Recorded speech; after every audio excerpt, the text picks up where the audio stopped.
자수성가로 성공한 사람들과 평범한 사람의 차이는 무엇일까요? 다양한 차이가 있겠지만 부처님과 동양의 철학가들이 공통적으로 말하는 것이 있습니다. 바로 절제입니다. 오늘은 부처님 말씀과 동양 철학의 고전을 바탕으로 사람들이 가난해지는 이유 그리고 자식을 부자로 기르는 가정교육 방법에 대해 공부하겠습니다. 사람들이 가난해지는 6가지 이유. 6가지 집착이 있기 때문에 온갖 재물을 탕진하고 악도에 들어가게 된다. 6가지란 무엇인가? 첫째는 술을 좋아하여 놀아나는 일이요. 둘째는 불시에 남의 여인의 방에 드나드는 일이요. 셋째는 도박에 빠지는 일이요. 넷째는 쾌락을 지나치게 좋아하는 일이요. 다섯째는 나쁜 법과 사귐이요. 여섯째는 게으름을 피우는 일이니라. 6가지 집착하는 바가 있기 때문에 가난해지며 악도에 들어간다. 첫째는 술에 너무 집착하며 놀아나는 것으로 술과 유희를 좋아하면 재산을 잃을 뿐더러 지혜와 정신까지도 잃게 된다. 둘째는 성적인 욕망과 집착으로 남의 여인과 잠자리를 함께하는 것으로 술과 이성의 욕망이야말로 가난해지는 2가지 삿된 욕망이다.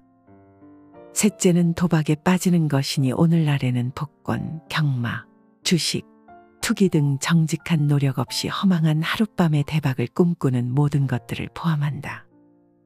넷째는 지나치게 쾌락을 좋아하여 항상 노래 부르고 춤추며 놀기를 좋아하는 것으로 정신이 맑지 못하여 바깥의 쾌락적인 향락에만 빠져 있다면 가난해지는 것은 당연하다.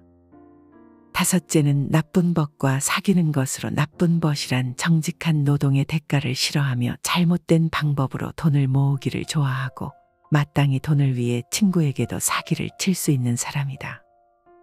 6번째는 게으름을 피우는 것이니 성실하게 정진하지 않는 게으름뱅이에게 가난이 오는 것은 당연하다 할 것이다.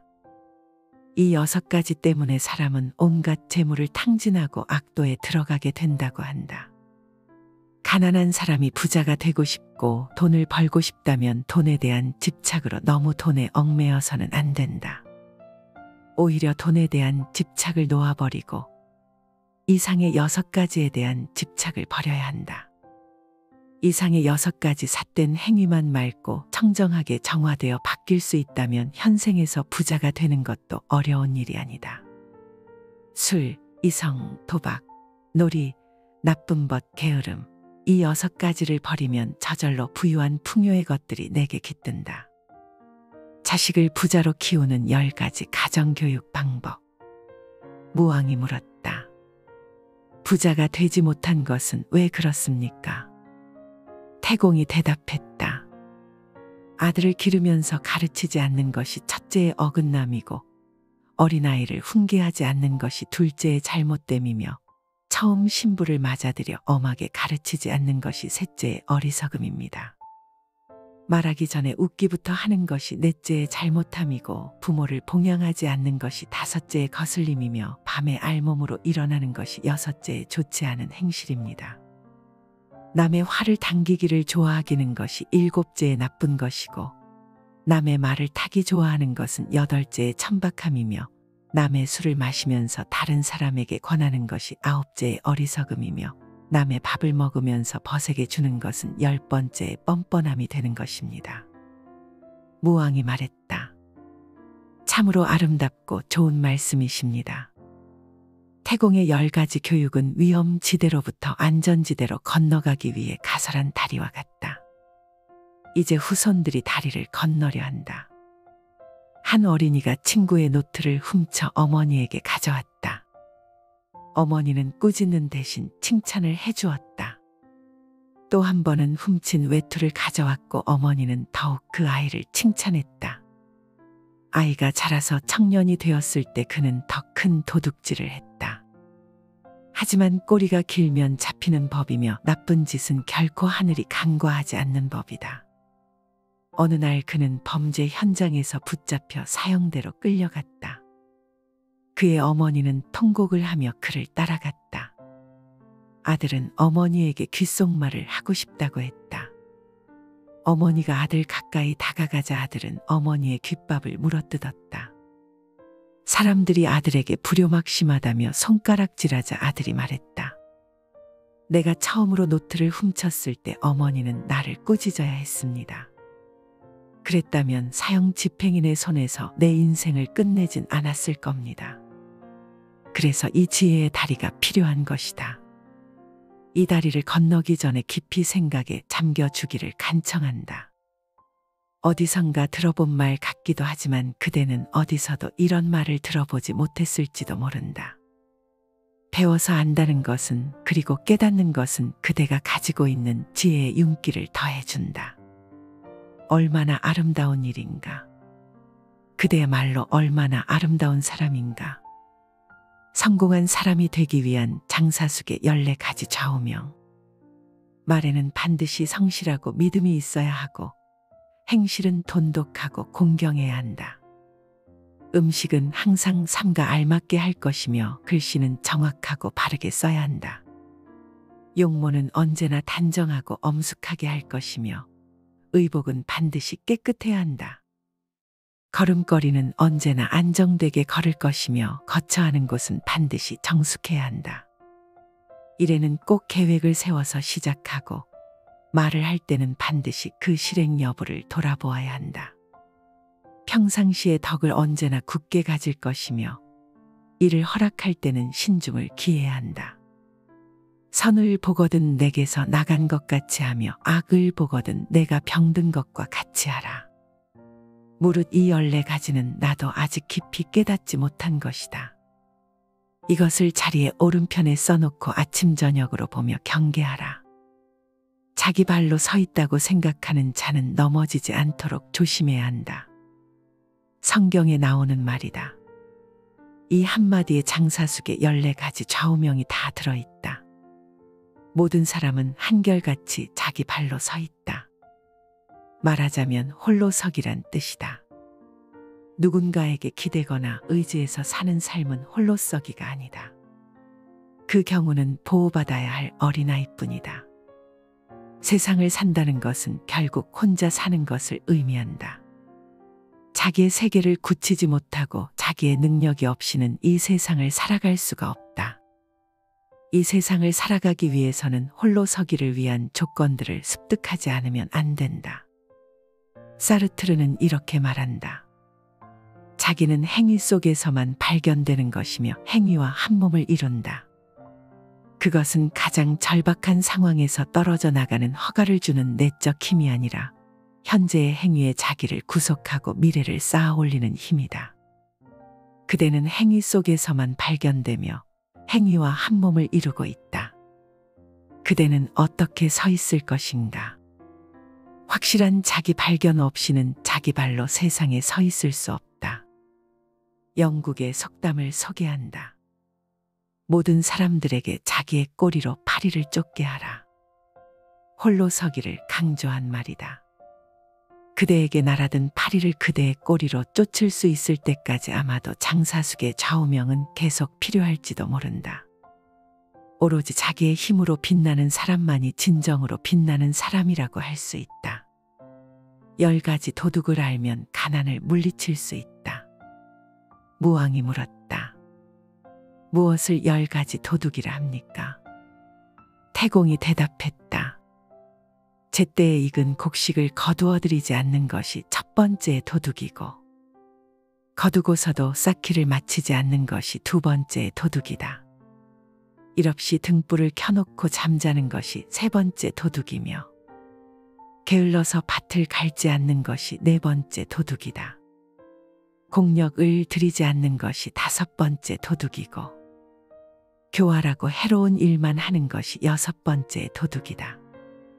딸 기르기를 지나치게 하는 것이 일곱 번째 도둑이고 낮잠을 자고 아침에 일어나기를 게을리하는 것이 여덟 번째 도둑이다. 술을 탐내고 활락을 즐기는 것이 아홉 번째 도둑이고 남을 심하게 시기하는 것이 열 번째 도둑이다. 조지 오웰의 솔직한 고백은 듣는 이로 하여금 전율을 일으키게 한다. 그는 파리와 런던의 딸아지 인생에서 이렇게 회고했다. 가난과의 첫 접촉은 아주 묘했다. 가난에 대해서 그토록 많이 생각했고 가난을 항상 두려워했으며 머지않아 언젠가 닥쳐오리라 예측하고 있었지만 막상 닥치고 보니 너무나 철저하고 뚜렷하게 달랐다. 상당히 단순하다는 생각이 들지만 사실은 놀랄 만큼 복잡했다. 끔찍하리라고 생각했지만 사실은 추하고 권태로울 따름이었다. 환경의 변화, 복잡해진 야비함, 바닥까지 박박 긁어먹기 위해 가난의 독특한 비천함을 제일 먼저 깨닫게 된다. 가난은 이렇게 무서운 것이다. 가난은 이처럼 복잡하고 추하고 권태로우며 야비하기까지 한 것이다. 무왕의 질문에 답한 태공의 말에는 가난의 10가지 원인이 적나라하게 기술되어 있다. 대개 태만과 낭비, 유흥, 무의의 나날을 꼬집고 있는데 그것들은 모두 외부에서 비롯되는 것이 아니고 자기 내부에서 비롯된다. 자기 자신을 다스리지 못하는 것이 가난의 주된 원인이다. 그 누구도 자기 자신을 사랑하지 않는 자를 거들떠보지 않는다. 그런 행위는 인생을 낭비하고 자기 자신을 쇠퇴시키는 지름길로 접어드는 것을 의미한다. 가난은 절대 친구가 될 수 없다. 그것은 완벽한 적이며 그대에게 적일 수 있는 모든 것들과 한편이다. 가깝게는 질병에서부터 시작하여 죽음과도 은밀히 내통하고 있음을 명심해야 한다. 결코 그대 곁에 가까이 둘 수 있는 존재가 아니다. 태공의 말에 귀를 기울여라. 진작부터 그대가 알고 있었지만 깨닫지 못했던 내용들이 있다. 한 번으로 안 되면 2번, 3번 음미하라. 아무것도 아닌 듯한 말 속에 숨어있던 씨앗들이 눈튼다는 사실을 되새기라. 게으름은 죽음의 길이다. 부지런함은 생명의 길이요 게으름은 죽음의 길이다. 부지런한 사람은 죽지 않지만 게으른 사람은 죽은 것과 마찬가지다. 항상 힘써 게으르지 않고 스스로를 자제할 줄 아는 지혜 있는 사람은 홍수로도 밀어낼 수 없는 섬을 쌓는 것과 같다. 게으름에 빠지지 말라. 육체의 즐거움을 가까이 하지 말라. 게으르지 않고 생각이 깊은 사람만 큰 즐거움을 얻게 되리라. 부지런함을 즐기고 게으름을 두려워하는 수행자는 크고 작은 온갖 속박을 불같이 태우면서 나아간다. 부지런함은 생명의 길이요 게으름은 죽음의 길이다. 부지런한 사람은 죽지 않는 밝은 생명의 삶을 사는 사람이지만 게으른 사람은 몸은 살아있지만 생명의 몸짓은 이미 죽어있는 자다. 몸뚱이에 대한 집착이 클수록 몸을 움직이기 싫어 게으르며 육체의 쾌락만을 조차 이리저리로 휩쓸리는 삶을 살게 된다. 그러한 사람은 끊임없이 업장만 늘려나가게 되고 죽음의 그림자가 들이온다. 그러나 부지런한 사람은 홍수로도 밀어낼 수 없는 섬을 쌓는 것과 같아서 그 어떤 삶의 역경이 홍수처럼 밀려오더라도 한치의 흔들림 없이 자기 중심을 당당히 세우고 살아갈 수 있다. 또한 부지런한 자에게 닥쳐오는 크고 작은 온갖 속박과 번뇌, 역경을 불같이 태우면서 살아갈 수 있다. 부자는 쓰는 일에 절도가 있다. 무왕이 태공에게 물었다. 사람이 세상을 사는데 어찌하여 귀천과 빈부가 고르지 않습니까? 원컨대 말씀을 들어 이를 알고자 합니다. 태공이 대답했다. 부귀는 성인의 덕과 같아서 모두 천명에서 비롯되거니와 부자는 쓰는 일에 절도가 있고 가난한 집에는 10가지 도둑이 있습니다. 범연은 20여 년 동안 월나라 왕 구천을 섬기면서 온갖 고생을 다해 마침내 수적인 오나라를 멸망시킬 수 있었다. 그러나 범연은 구천이 역경에서는 협력할 수 있는 인물이지만 일단 태평세월을 만나면 도저히 함께할 수 없는 사람이라고 생각했다. 그래서 그만 갈라지는 것이 좋겠다고 생각하고 월나라를 떠나 멀리 제나라고 갔다. 그곳에서 그는 바닷가의 평야를 경작하여 얼마 되지 않아 수천 평의 옥답을 지닌 부호가 되었다. 제나라 사람들은 그의 총명함을 듣고 대신이 되어줄 것을 간청했으나 그는 단호히 거절하며 말했다. 나는 매우 다복한 사람이요. 내가 관리를 하면 대신격이요. 집안에 틀어박혀 있으면 수만의 재물이 쌓이게 돼요. 빈주먹뿐인 사내로서 그 이상 바랄 것이 또 무엇이 있겠소. 그 후 범연은 가지고 있던 재산을 친구와 이웃 사람들에게 나누어 준 후 아무도 모르게 도라는 곳으로 숨어버렸다. 그가 그곳으로 간 것은 이유가 있었다. 그곳이 천하의 요로로서 새로운 교역 시장으로 발전할 것을 알았던 것이다. 과연 그의 생각은 적중했다. 그는 또다시 얼마 지나지 않아 큰 부호가 되어 도주공이라는 지위도 얻었다. 범연은 쓰는 일에 절도가 있었다. 그는 가난한 이웃과 친구들에게 부를 적절히 나눌 줄 알았다. 부자는 현명하다. 그리고 부지런하다. 부지런한 부자는 하늘도 못 막는다지 않던가. 프랭클린이 말했다. 가졌다고 해서 무조건 부자는 아니다. 부는 즐길 줄 알아야 한다. 절제하며 게으르지 말라.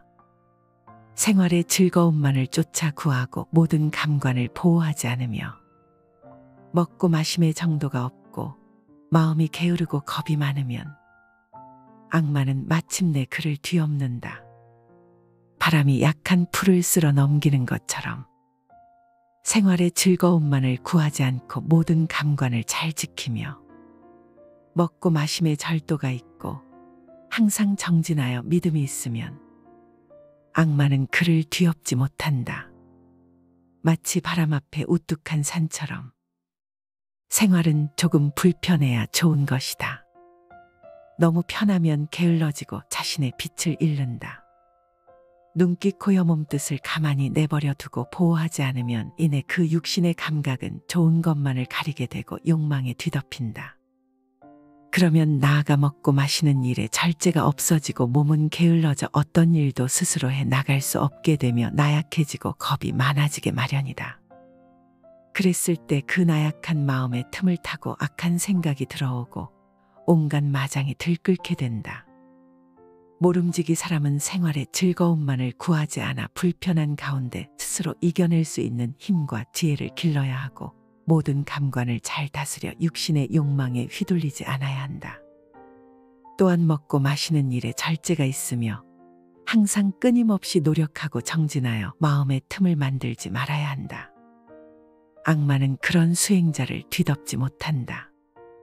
마치 바람 앞에 우뚝 선 큰 산처럼 욕심 적다고 말하지 말라.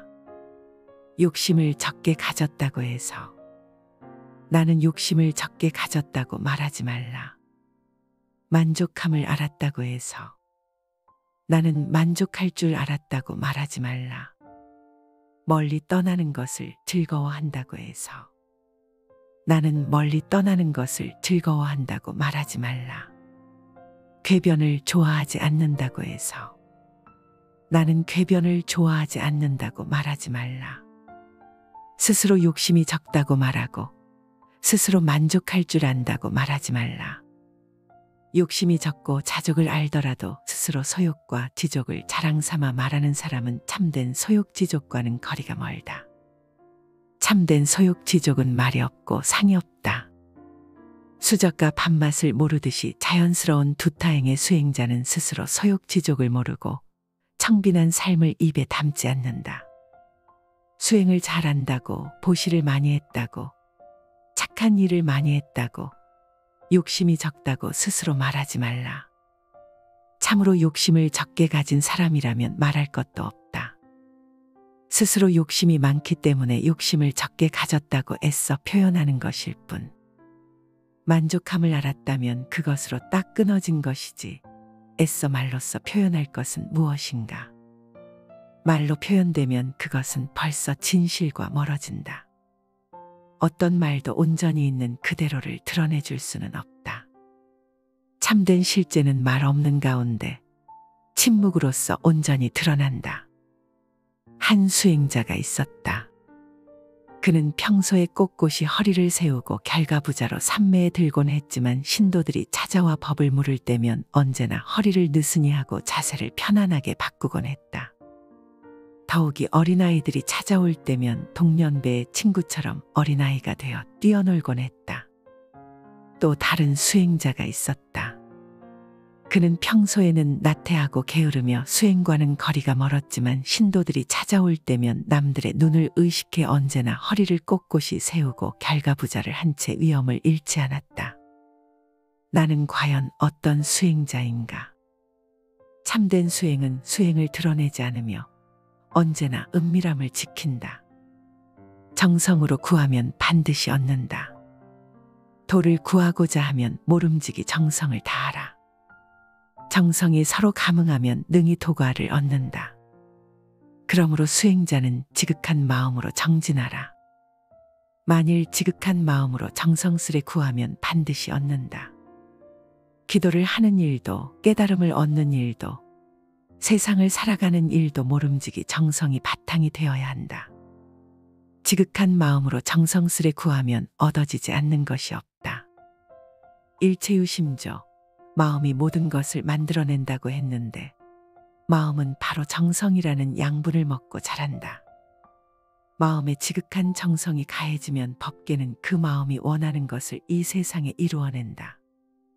설악산 봉정암을 오를 때마다 저 멀리 아래 지방에서부터 몇 시간을 버스로 와서는 6시간 정도를 걸어오르는 그것도 봉정암 부처님께 쌀공양을 올리겠다고 그 무거운 쌀을 걸망에 짊어지고 오르는 노보살님들을 뵈면 그 정성스러움에 나도 모르게 경외감이 느껴지곤 한다. 사실 봉정암이라는 그 높은 절이 특별히 가피가 높거나 다른 절보다 더 대단한 무엇이 있어서가 아니라 봉정암을 오르는 그 정성과 부처님을 향해 한 발 한 발 험한 길을 오르는 그 길목에서 쏟아내는 정성스러움이야말로 정멸보궁 봉정암 순례의 가피가 아닐까. 그러한 정성으로 올라가 부처님 전에 쌀공양을 올리고 기도를 하는데 어찌 부처님의 가피가 없을 것인가. 정성은 법계를 감동시키고 우리 내면의 뜰에 밝은 빛을 수놓는다. 그 어떤 일도 정성스럽고 지극한 마음으로 행하면 일의 흐름을 밝게 만들고 나와 내 주변 그리고 일의 기운을 밝고 원만하게 바꾸어 놓는다. 어떤 일을 시작할 때 일에 대한 욕심으로 실행하지 말고 먼저 정성스런 마음으로 정성스레 기도하고 지극한 마음을 다하여 시작하라.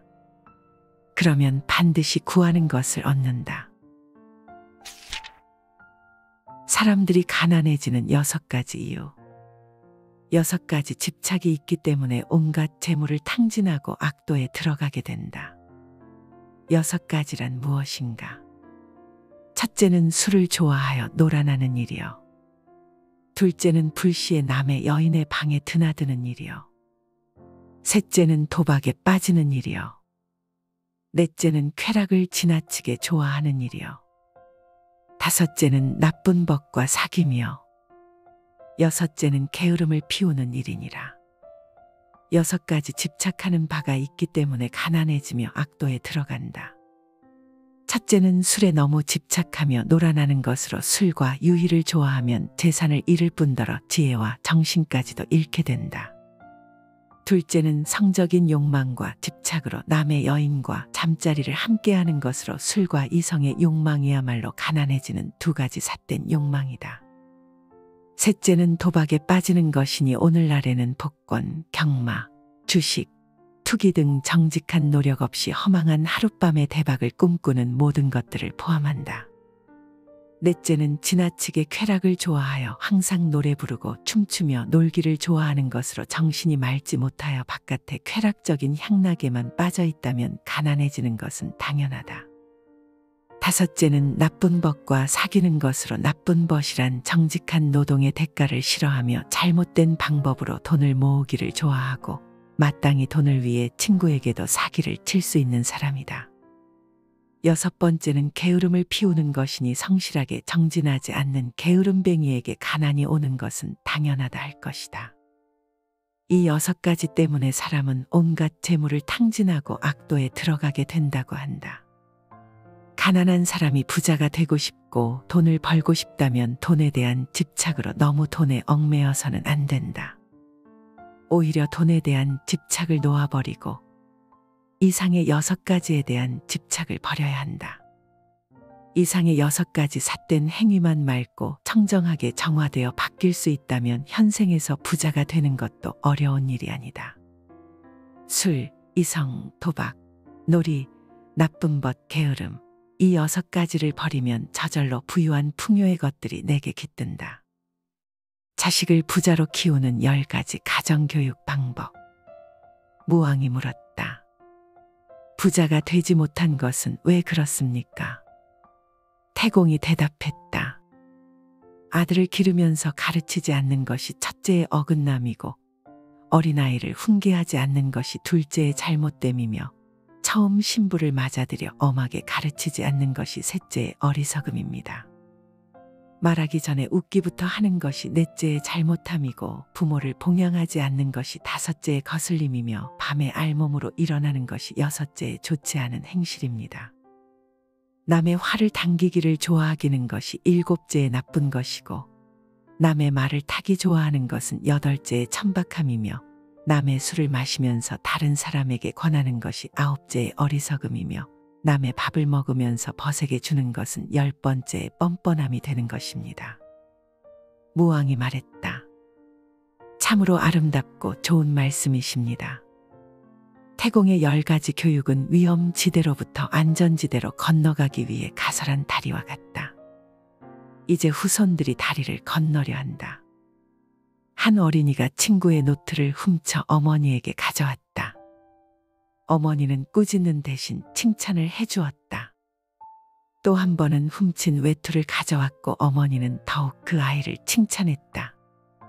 아이가 자라서 청년이 되었을 때 그는 더 큰 도둑질을 했다.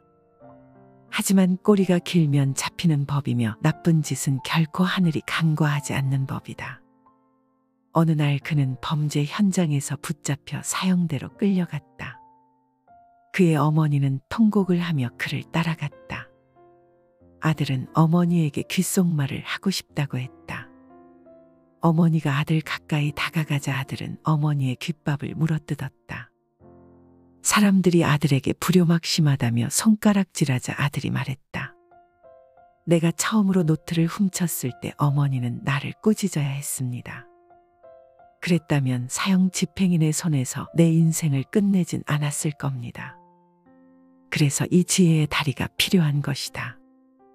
이 다리를 건너기 전에 깊이 생각에 잠겨주기를 간청한다. 어디선가 들어본 말 같기도 하지만 그대는 어디서도 이런 말을 들어보지 못했을지도 모른다. 배워서 안다는 것은 그리고 깨닫는 것은 그대가 가지고 있는 지혜의 윤기를 더해준다. 얼마나 아름다운 일인가. 그대야말로 얼마나 아름다운 사람인가. 성공한 사람이 되기 위한 장사숙의 14가지 좌우명. 말에는 반드시 성실하고 믿음이 있어야 하고 행실은 돈독하고 공경해야 한다. 음식은 항상 삶과 알맞게 할 것이며 글씨는 정확하고 바르게 써야 한다. 용모는 언제나 단정하고 엄숙하게 할 것이며 의복은 반드시 깨끗해야 한다. 걸음걸이는 언제나 안정되게 걸을 것이며 거처하는 곳은 반드시 정숙해야 한다. 일에는 꼭 계획을 세워서 시작하고 말을 할 때는 반드시 그 실행 여부를 돌아보아야 한다. 평상시에 덕을 언제나 굳게 가질 것이며 이를 허락할 때는 신중을 기해야 한다. 선을 보거든 내게서 나간 것 같이 하며 악을 보거든 내가 병든 것과 같이 하라. 무릇 이 14가지는 나도 아직 깊이 깨닫지 못한 것이다. 이것을 자리에 오른편에 써놓고 아침 저녁으로 보며 경계하라. 자기 발로 서 있다고 생각하는 자는 넘어지지 않도록 조심해야 한다. 성경에 나오는 말이다. 이 한마디에 장사숙의 14가지 좌우명이 다 들어있다. 모든 사람은 한결같이 자기 발로 서 있다. 말하자면 홀로서기란 뜻이다. 누군가에게 기대거나 의지해서 사는 삶은 홀로서기가 아니다. 그 경우는 보호받아야 할 어린아이뿐이다. 세상을 산다는 것은 결국 혼자 사는 것을 의미한다. 자기의 세계를 굳히지 못하고 자기의 능력이 없이는 이 세상을 살아갈 수가 없다. 이 세상을 살아가기 위해서는 홀로 서기를 위한 조건들을 습득하지 않으면 안 된다. 사르트르는 이렇게 말한다. 자기는 행위 속에서만 발견되는 것이며 행위와 한 몸을 이룬다. 그것은 가장 절박한 상황에서 떨어져 나가는 허가를 주는 내적 힘이 아니라 현재의 행위에 자기를 구속하고 미래를 쌓아 올리는 힘이다. 그대는 행위 속에서만 발견되며 행위와 한 몸을 이루고 있다. 그대는 어떻게 서 있을 것인가? 확실한 자기 발견 없이는 자기 발로 세상에 서 있을 수 없다. 영국의 속담을 소개한다. 모든 사람들에게 자기의 꼬리로 파리를 쫓게 하라. 홀로 서기를 강조한 말이다. 그대에게 날아든 파리를 그대의 꼬리로 쫓을 수 있을 때까지 아마도 장사숙의 좌우명은 계속 필요할지도 모른다. 오로지 자기의 힘으로 빛나는 사람만이 진정으로 빛나는 사람이라고 할 수 있다. 10가지 도둑을 알면 가난을 물리칠 수 있다. 무왕이 물었다. 무엇을 10가지 도둑이라 합니까? 태공이 대답했다. 제때에 익은 곡식을 거두어들이지 않는 것이 첫 번째의 도둑이고, 거두고서도 쌓기를 마치지 않는 것이 두 번째의 도둑이다. 일없이 등불을 켜놓고 잠자는 것이 세 번째 도둑이며, 게을러서 밭을 갈지 않는 것이 네 번째 도둑이다. 공력을 들이지 않는 것이 다섯 번째 도둑이고, 교활하고 해로운 일만 하는 것이 여섯 번째 도둑이다. 딸 기르기를 지나치게 하는 것이 일곱 번째 도둑이고, 낮잠을 자고 아침에 일어나기를 게을리하는 것이 여덟 번째 도둑이다. 술을 탐내고 활락을 즐기는 것이 아홉 번째 도둑이고, 남을 심하게 시기하는 것이 열 번째 도둑이다. 조지 오웰의 솔직한 고백은 듣는 이로 하여금 전율을 일으키게 한다. 그는 파리와 런던의 딸아지 인생에서 이렇게 회고했다.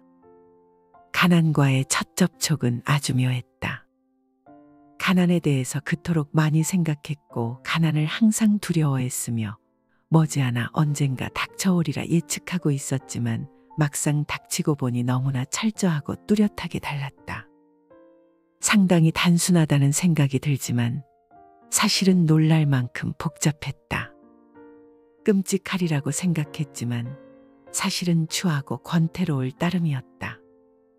환경의 변화, 복잡해진 야비함, 바닥까지 박박 긁어먹기 위해 가난의 독특한 비천함을 제일 먼저 깨닫게 된다. 가난은 이렇게 무서운 것이다. 가난은 이처럼 복잡하고 추하고 권태로우며 야비하기까지 한 것이다. 무왕의 질문에 답한 태공의 말에는 가난의 10가지 원인이 적나라하게 기술되어 있다. 대개 태만과 낭비, 유흥, 무의의 나날을 꼬집고 있는데 그것들은 모두 외부에서 비롯되는 것이 아니고 자기 내부에서 비롯된다. 자기 자신을 다스리지 못하는 것이 가난의 주된 원인이다. 그 누구도 자기 자신을 사랑하지 않는 자를 거들떠보지 않는다. 그런 행위는 인생을 낭비하고 자기 자신을 쇠퇴시키는 지름길로 접어드는 것을 의미한다. 가난은 절대 친구가 될 수 없다. 그것은 완벽한 적이며 그대에게 적일 수 있는 모든 것들과 한편이다. 가깝게는 질병에서부터 시작하여 죽음과도 은밀히 내통하고 있음을 명심해야 한다. 결코 그대 곁에 가까이 둘 수 있는 존재가 아니다. 태공의 말에 귀를 기울여라. 진작부터 그대가 알고 있었지만 깨닫지 못했던 내용들이 있다. 한 번으로 안 되면 두 번, 세 번 음미하라. 아무것도 아닌 듯한 말 속에 숨어있던 씨앗들이 눈튼다는 사실을 되새기라. 게으름은 죽음의 길이다. 부지런함은 생명의 길이요 게으름은 죽음의 길이다. 부지런한 사람은 죽지 않지만 게으른 사람은 죽은 것과 마찬가지다. 항상 힘써 게으르지 않고 스스로를 자제할 줄 아는, 지혜 있는 사람은 홍수로도 밀어낼 수 없는 섬을 쌓는 것과 같다. 게으름에 빠지지 말라. 육체의 즐거움을 가까이 하지 말라. 게으르지 않고 생각이 깊은 사람만 큰 즐거움을 얻게 되리라. 부지런함을 즐기고 게으름을 두려워하는 수행자는 크고 작은 온갖 속박을 불같이 태우면서 나아간다. 부지런함은 생명의 길이요 게으름은 죽음의 길이다. 부지런한 사람은 죽지 않는 밝은 생명의 삶을 사는 사람이지만 게으른 사람은 몸은 살아있지만 생명의 몸짓은 이미 죽어있는 자다.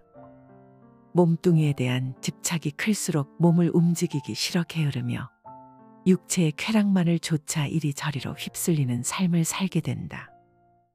그러한 사람은 끊임없이 업장만 늘려나가게 되고 죽음의 그림자가 들이온다. 그러나 부지런한 사람은 홍수로도 밀어낼 수 없는 섬을 쌓는 것과 같아서 그 어떤 삶의 역경이 홍수처럼 밀려오더라도 한치의 흔들림 없이 자기 중심을 당당히 세우고 살아갈 수 있다.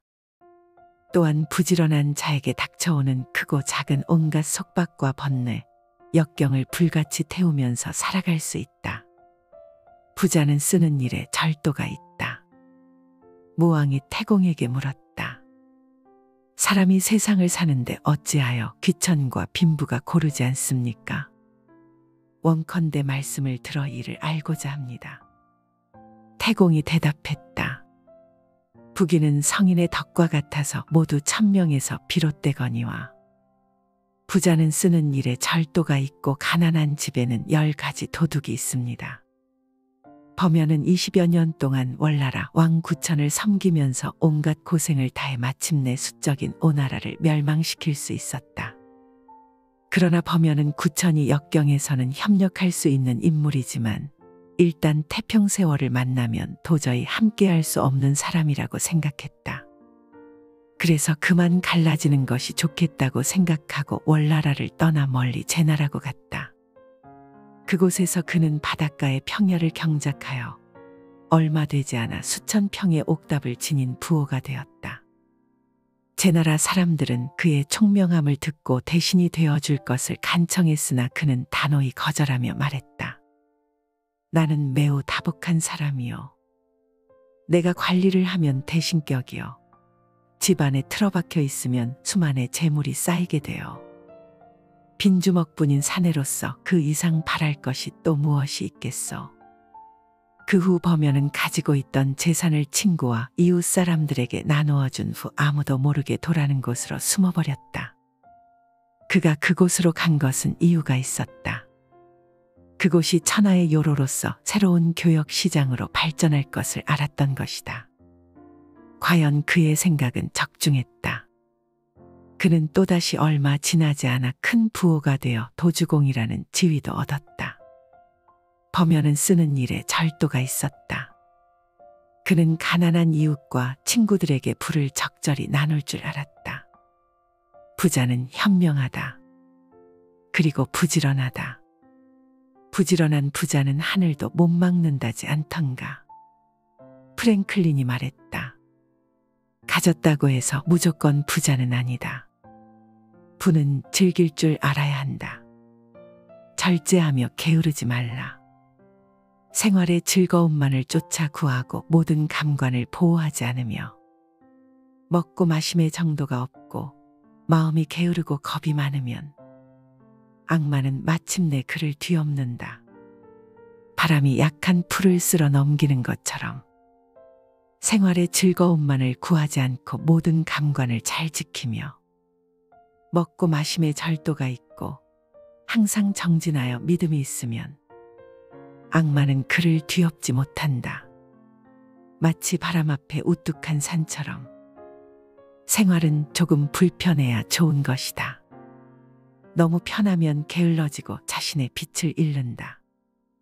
눈기 코여 몸뜻을 가만히 내버려 두고 보호하지 않으면 이내 그 육신의 감각은 좋은 것만을 가리게 되고 욕망에 뒤덮인다. 그러면 나아가 먹고 마시는 일에 절제가 없어지고 몸은 게을러져 어떤 일도 스스로 해 나갈 수 없게 되며 나약해지고 겁이 많아지게 마련이다. 그랬을 때 그 나약한 마음에 틈을 타고 악한 생각이 들어오고 온갖 마장이 들끓게 된다. 모름지기 사람은 생활의 즐거움만을 구하지 않아 불편한 가운데 스스로 이겨낼 수 있는 힘과 지혜를 길러야 하고 모든 감관을 잘 다스려 육신의 욕망에 휘둘리지 않아야 한다. 또한 먹고 마시는 일에 절제가 있으며 항상 끊임없이 노력하고 정진하여 마음의 틈을 만들지 말아야 한다. 악마는 그런 수행자를 뒤덮지 못한다. 마치 바람 앞에 우뚝 선 큰 산처럼. 욕심 적다고 말하지 말라. 욕심을 적게 가졌다고 해서 나는 욕심을 적게 가졌다고 말하지 말라. 만족함을 알았다고 해서 나는 만족할 줄 알았다고 말하지 말라. 멀리 떠나는 것을 즐거워한다고 해서 나는 멀리 떠나는 것을 즐거워한다고 말하지 말라.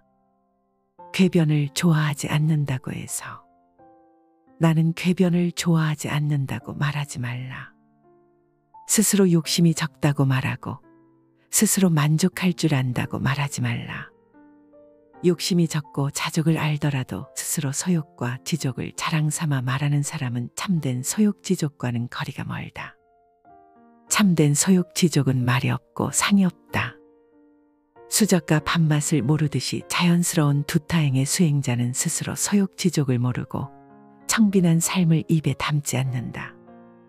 수행을 잘한다고, 보시를 많이 했다고, 착한 일을 많이 했다고, 욕심이 적다고 스스로 말하지 말라.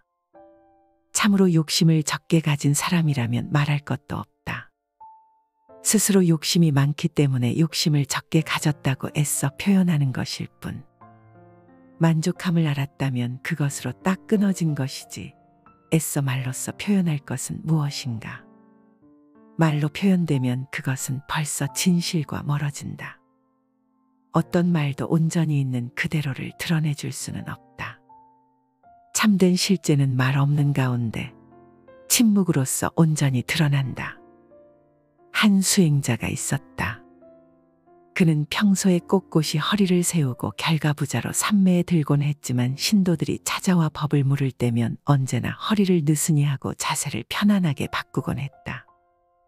더욱이 어린아이들이 찾아올 때면 동년배의 친구처럼 어린아이가 되어 뛰어놀곤 했다. 또 다른 수행자가 있었다. 그는 평소에는 나태하고 게으르며 수행과는 거리가 멀었지만 신도들이 찾아올 때면 남들의 눈을 의식해 언제나 허리를 꼿꼿이 세우고 결가부자를 한 채 위엄을 잃지 않았다. 나는 과연 어떤 수행자인가? 참된 수행은 수행을 드러내지 않으며 언제나 은밀함을 지킨다. 정성으로 구하면 반드시 얻는다. 도를 구하고자 하면 모름지기 정성을 다하라. 정성이 서로 감응하면 능히 도과를 얻는다. 그러므로 수행자는 지극한 마음으로 정진하라. 만일 지극한 마음으로 정성스레 구하면 반드시 얻는다.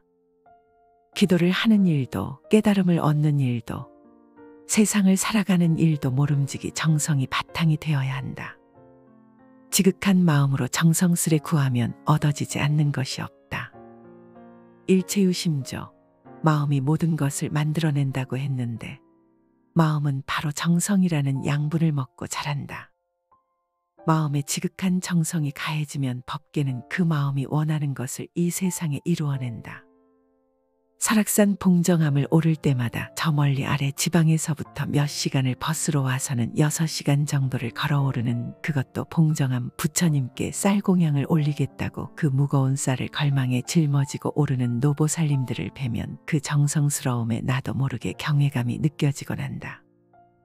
사실 봉정암이라는 그 높은 절이 특별히 가피가 높거나 다른 절보다 더 대단한 무엇이 있어서가 아니라 봉정암을 오르는 그 정성과 부처님을 향해 한 발 한 발 험한 길을 오르는 그 길목에서 쏟아내는 정성스러움이야말로 정멸보궁 봉정암 순례의 가피가 아닐까. 그러한 정성으로 올라가 부처님 전에 쌀공양을 올리고 기도를 하는데 어찌 부처님의 가피가 없을 것인가. 정성은 법계를 감동시키고 우리 내면의 뜰에 밝은 빛을 수놓는다. 그 어떤 일도 정성스럽고 지극한 마음으로 행하면 일의 흐름을 밝게 만들고 나와 내 주변 그리고 일의 기운을 밝고 원만하게 바꾸어 놓는다. 어떤 일을 시작할 때 일에 대한 욕심으로 실행하지 말고 먼저 정성스런 마음으로 정성스레 기도하고 지극한 마음을 다하여 시작하라. 그러면 반드시 구하는 것을 얻는다. 사람들이 가난해지는 6가지 이유. 6가지 집착이 있기 때문에 온갖 재물을 탕진하고 악도에 들어가게 된다. 6가지란 무엇인가? 첫째는 술을 좋아하여 놀아나는 일이요. 둘째는 불시에 남의 여인의 방에 드나드는 일이요. 셋째는 도박에 빠지는 일이요. 넷째는 쾌락을 지나치게 좋아하는 일이요. 다섯째는 나쁜 법과 사귐이요. 여섯째는 게으름을 피우는 일이니라. 6가지 집착하는 바가 있기 때문에 가난해지며 악도에 들어간다. 첫째는 술에 너무 집착하며 놀아나는 것으로 술과 유희를 좋아하면 재산을 잃을 뿐더러 지혜와 정신까지도 잃게 된다. 둘째는 성적인 욕망과 집착으로 남의 여인과 잠자리를 함께하는 것으로 술과 이성의 욕망이야말로 가난해지는 2가지 삿된 욕망이다. 셋째는 도박에 빠지는 것이니 오늘날에는 복권, 경마, 주식, 투기 등 정직한 노력 없이 허망한 하룻밤의 대박을 꿈꾸는 모든 것들을 포함한다. 넷째는 지나치게 쾌락을 좋아하여 항상 노래 부르고 춤추며 놀기를 좋아하는 것으로 정신이 맑지 못하여 바깥에 쾌락적인 향락에만 빠져 있다면 가난해지는 것은 당연하다. 다섯째는 나쁜 법과 사귀는 것으로 나쁜 벗이란 정직한 노동의 대가를 싫어하며 잘못된 방법으로 돈을 모으기를 좋아하고 마땅히 돈을 위해 친구에게도 사기를 칠 수 있는 사람이다. 6번째는 게으름을 피우는 것이니 성실하게 정진하지 않는 게으름뱅이에게 가난이 오는 것은 당연하다 할 것이다. 이 6가지 때문에 사람은 온갖 재물을 탕진하고 악도에 들어가게 된다고 한다. 가난한 사람이 부자가 되고 싶고 돈을 벌고 싶다면 돈에 대한 집착으로 너무 돈에 얽매여서는 안 된다. 오히려 돈에 대한 집착을 놓아버리고 이상의 6가지에 대한 집착을 버려야 한다. 이상의 6가지 삿된 행위만 맑고 청정하게 정화되어 바뀔 수 있다면 현생에서 부자가 되는 것도 어려운 일이 아니다. 술, 이성, 도박, 놀이, 나쁜 벗, 게으름 이 6가지를 버리면 저절로 부유한 풍요의 것들이 내게 깃든다. 자식을 부자로 키우는 10가지 가정교육 방법. 무왕이 물었다. 부자가 되지 못한 것은 왜 그렇습니까? 태공이 대답했다. 아들을 기르면서 가르치지 않는 것이 첫째의 어긋남이고 어린아이를 훈계하지 않는 것이 둘째의 잘못됨이며 처음 신부를 맞아들여 엄하게 가르치지 않는 것이 셋째의 어리석음입니다. 말하기 전에 웃기부터 하는 것이 넷째의 잘못함이고 부모를 봉양하지 않는 것이 다섯째의 거슬림이며 밤에 알몸으로 일어나는 것이 여섯째의 좋지 않은 행실입니다. 남의 화를 당기기를 좋아하기는 것이 7째의 나쁜 것이고 남의 말을 타기 좋아하는 것은 8째의 천박함이며 남의 술을 마시면서 다른 사람에게 권하는 것이 9째의 어리석음이며 남의 밥을 먹으면서 벗에게 주는 것은 10번째의 뻔뻔함이 되는 것입니다. 무왕이 말했다. 참으로 아름답고 좋은 말씀이십니다. 태공의 10가지 교육은 위험지대로부터 안전지대로 건너가기 위해 가설한 다리와 같다. 이제 후손들이 다리를 건너려 한다. 한 어린이가 친구의 노트를 훔쳐 어머니에게 가져왔다. 어머니는 꾸짖는 대신 칭찬을 해주었다.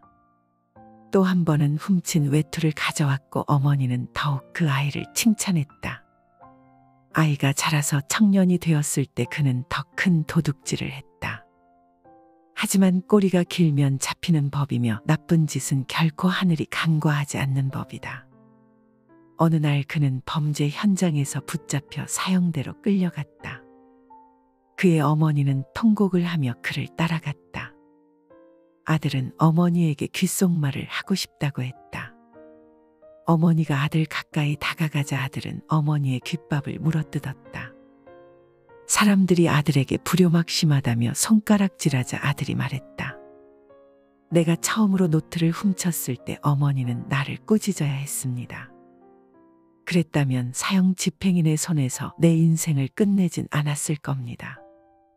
그래서 이 지혜의 다리가 필요한 것이다. 이 다리를 건너기 전에 깊이 생각에 잠겨주기를 간청한다. 어디선가 들어본 말 같기도 하지만 그대는 어디서도 이런 말을 들어보지 못했을지도 모른다. 배워서 안다는 것은, 그리고 깨닫는 것은 그대가 가지고 있는 지혜의 윤기를 더해준다. 얼마나 아름다운 일인가. 그대야말로 얼마나 아름다운 사람인가. 성공한 사람이 되기 위한 장사숙의 14가지 좌우명. 말에는 반드시 성실하고 믿음이 있어야 하고, 행실은 돈독하고 공경해야 한다. 음식은 항상 삶과 알맞게 할 것이며 글씨는 정확하고 바르게 써야 한다. 용모는 언제나 단정하고 엄숙하게 할 것이며 의복은 반드시 깨끗해야 한다. 걸음걸이는 언제나 안정되게 걸을 것이며 거처하는 곳은 반드시 정숙해야 한다. 일에는 꼭 계획을 세워서 시작하고 말을 할 때는 반드시 그 실행 여부를 돌아보아야 한다. 평상시에 덕을 언제나 굳게 가질 것이며 이를 허락할 때는 신중을 기해야 한다. 선을 보거든 내게서 나간 것 같이 하며 악을 보거든 내가 병든 것과 같이 하라. 무릇 이 14가지는 나도 아직 깊이 깨닫지 못한 것이다. 이것을 자리에 오른편에 써놓고 아침 저녁으로 보며 경계하라. 자기 발로 서 있다고 생각하는 자는 넘어지지 않도록 조심해야 한다. 성경에 나오는 말이다. 이 한마디에 장사숙의 14가지 좌우명이 다 들어있다. 모든 사람은 한결같이 자기 발로 서 있다. 말하자면 홀로 서기란 뜻이다. 누군가에게 기대거나 의지해서 사는 삶은 홀로 서기가 아니다. 그 경우는 보호받아야 할 어린아이뿐이다. 세상을 산다는 것은 결국 혼자 사는 것을 의미한다. 자기의 세계를 굳히지 못하고 자기의 능력이 없이는 이 세상을 살아갈 수가 없다. 이 세상을 살아가기 위해서는 홀로 서기를 위한 조건들을 습득하지 않으면 안 된다. 사르트르는 이렇게 말한다. 자기는 행위 속에서만 발견되는 것이며 행위와 한 몸을 이룬다.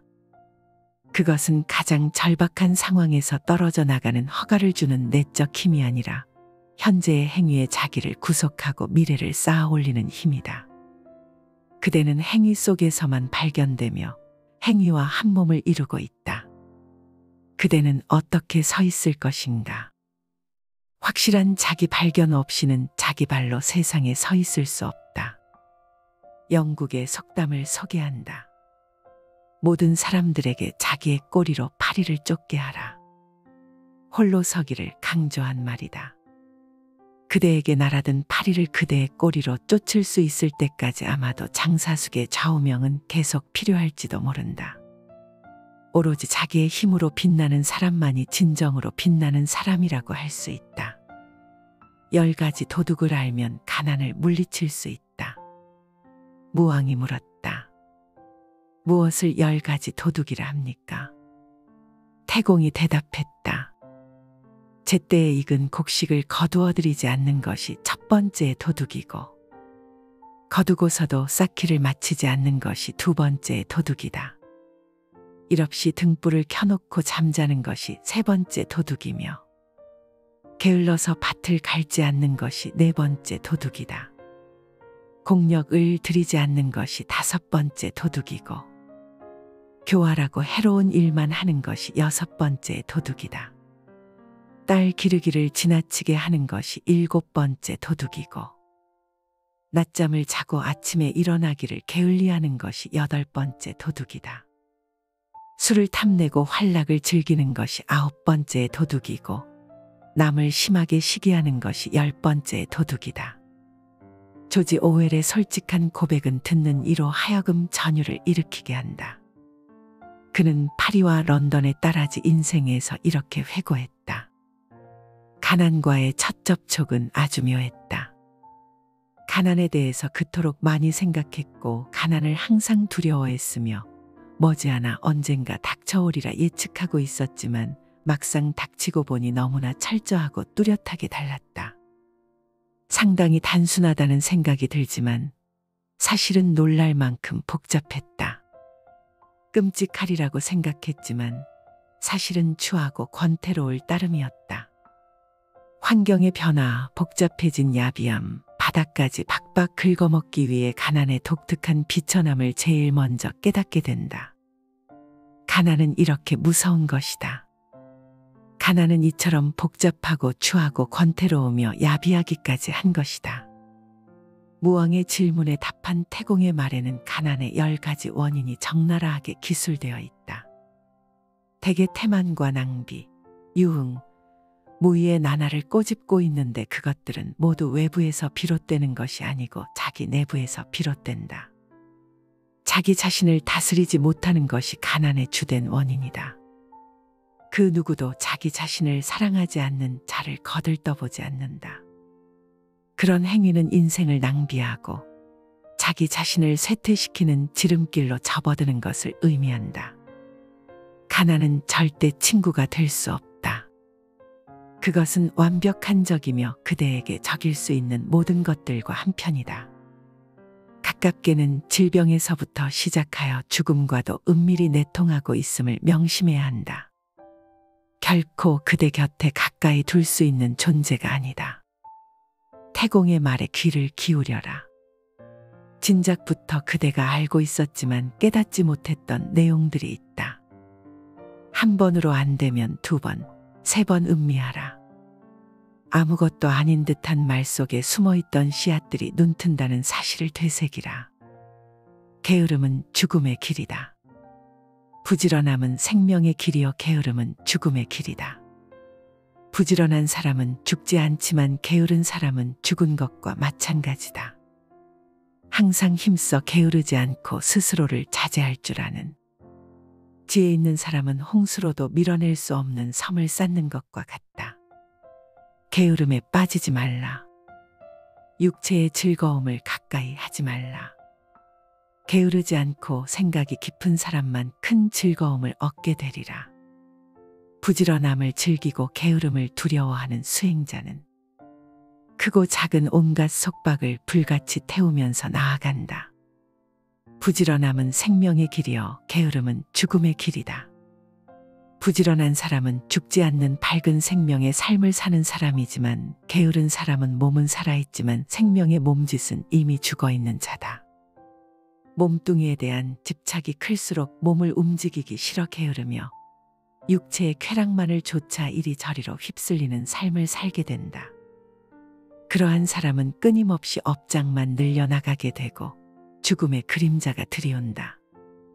그러나 부지런한 사람은 홍수로도 밀어낼 수 없는 섬을 쌓는 것과 같아서 그 어떤 삶의 역경이 홍수처럼 밀려오더라도 한치의 흔들림 없이 자기 중심을 당당히 세우고 살아갈 수 있다. 또한 부지런한 자에게 닥쳐오는 크고 작은 온갖 속박과 번뇌, 역경을 불같이 태우면서 살아갈 수 있다. 부자는 쓰는 일에 절도가 있다.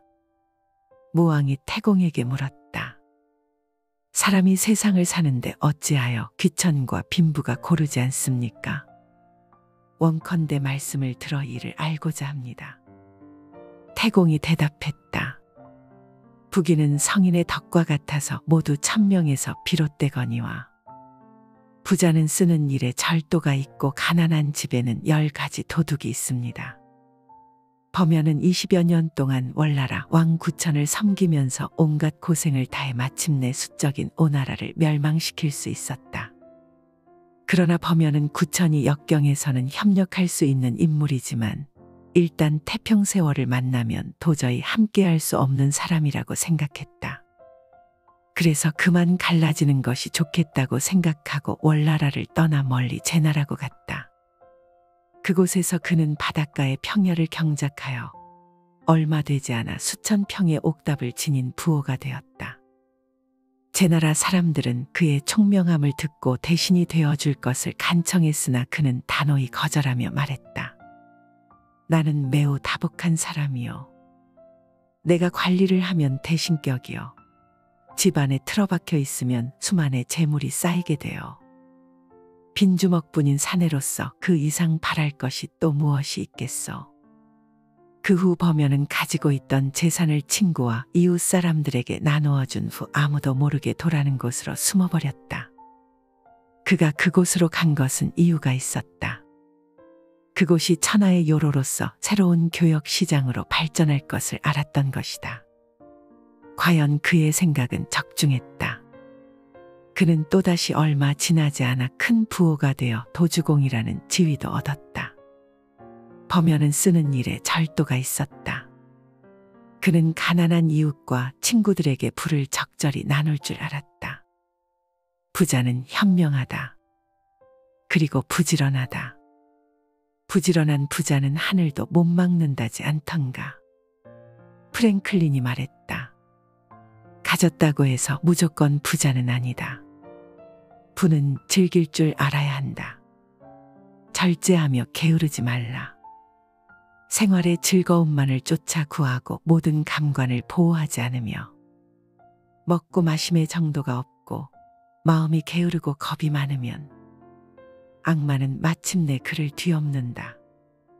바람이 약한 풀을 쓸어 넘기는 것처럼 생활의 즐거움만을 구하지 않고 모든 감관을 잘 지키며 먹고 마심의 절도가 있고 항상 정진하여 믿음이 있으면 악마는 그를 뒤엎지 못한다.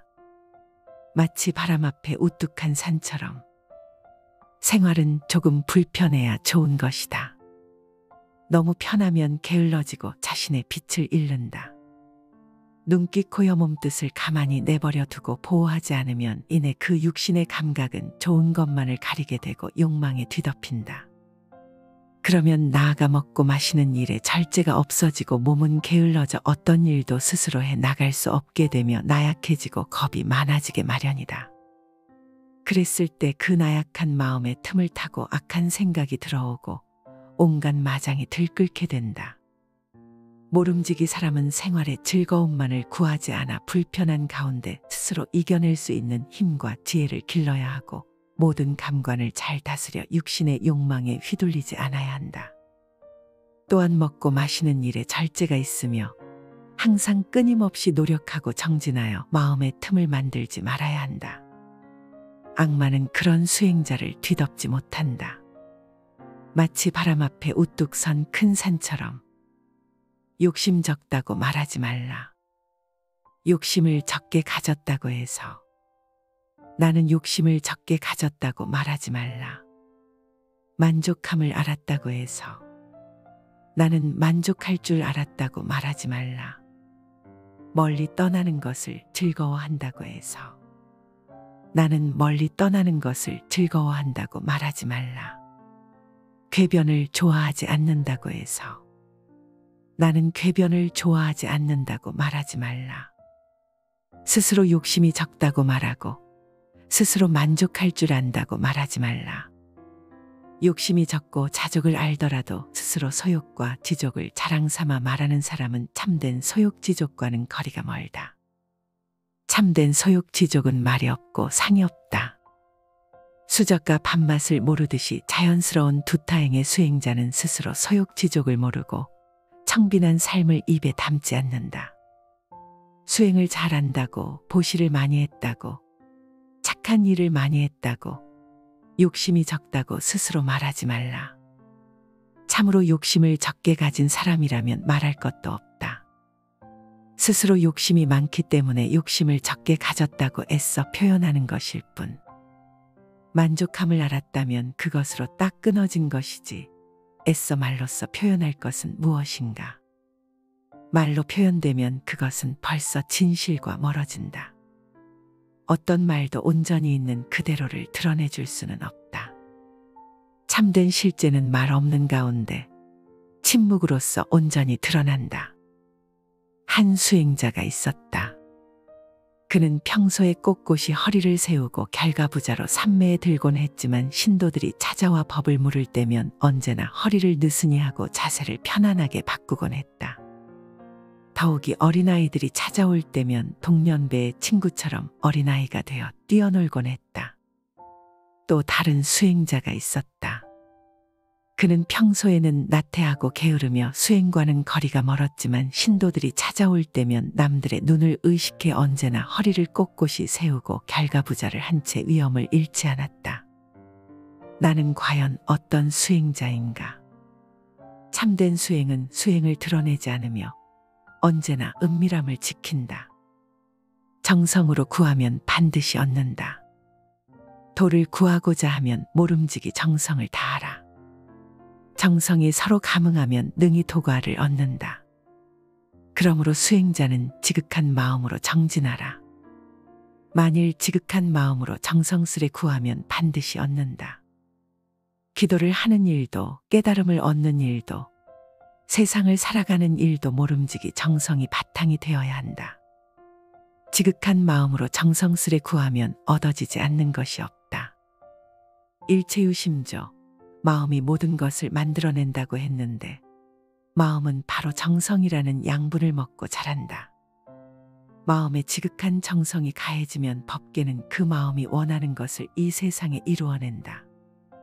설악산 봉정암을 오를 때마다 저 멀리 아래 지방에서부터 몇 시간을 버스로 와서는 6시간 정도를 걸어오르는 그것도 봉정암 부처님께 쌀공양을 올리겠다고 그 무거운 쌀을 걸망에 짊어지고 오르는 노보살님들을 뵈면 그 정성스러움에 나도 모르게 경외감이 느껴지곤 한다. 사실 봉정암이라는 그 높은 절이 특별히 가피가 높거나 다른 절보다 더 대단한 무엇이 있어서가 아니라 봉정암을 오르는 그 정성과 부처님을 향해 한 발 한 발 험한 길을 오르는 그 길목에서 쏟아내는 정성스러움이야말로 정멸보궁 봉정암 순례의 가피가 아닐까. 그러한 정성으로 올라가 부처님 전에 쌀공양을 올리고 기도를 하는데 어찌 부처님의 가피가 없을 것인가. 정성은 법계를 감동시키고 우리 내면의 뜰에 밝은 빛을 수놓는다. 그 어떤 일도 정성스럽고 지극한 마음으로 행하면 일의 흐름을 밝게 만들고 나와 내 주변 그리고 일의 기운을 밝고 원만하게 바꾸어 놓는다. 어떤 일을 시작할 때 일에 대한 욕심으로 실행하지 말고 먼저 정성스런 마음으로 정성스레 기도하고 지극한 마음을 다하여 시작하라. 그러면 반드시 구하는 것을 얻는다.